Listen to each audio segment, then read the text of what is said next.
That brings us to the end of the conference today, more or less. Just one thing, they've asked me just to put up a final poll if we could get your phones out one last time.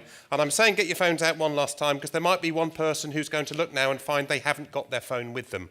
If you haven't got your phone with you, there is one at the reception. Okay? So, I just wanted to take just a second just for you to think about what's your main takeaway. And while you're doing that, Julian, could you come up here, please? 2 men ending WISTA conference. I was about to say, face your fear. a room full of very well-informed, smart women is... So what would you say is the biggest takeaway here, being at WISTA International this year? Firstly, I should say, compliment you all, compliment the speakers and yourself, Craig. It's been a very, very interesting day, a very stimulating day. I've heard a lot of very interesting things. Just a few very quick points. Agnes from Brim did bluntly put it, shipping is lagging behind. I think that's the starting point. Shipping is lagging behind so much of the world in so many ways in business. But perhaps where in the past you had people speaking very much different languages in different rooms, in different places completely when it came to issues of sustainability, technology, their business models. Now there's a convergence of the way people are looking at it.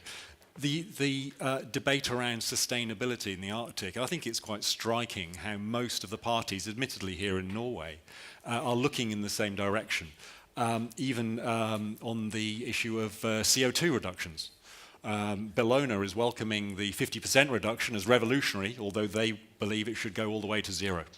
And then in terms of business models, you've got a convergence as well. There's an increasing acceptance, as Martin was saying, I think, that you need to stop thinking about growth in the raw sense and more about value added, which shipping was always supposed to be doing, but it's critical. Do you think there, because there's a couple of comments that were coming up here that were just grabbing my attention there, it's the ability to take on board some of this change and really sort of engage with it, do it today, an enthusiasm, not the fear, but the enthusiasm to push forward with change. Do you think we're seeing that more because we've got diversity in our industry now? I think diversity in the broadest sense. I mean, this business is still, let's be blunt about it. I was at the Global Maritime Forum in Hong Kong a couple of weeks ago. Very interesting, very challenging range of subjects. But the room was 95% men. These are CEOs of global companies. Shocking, in fact, absolutely shocking.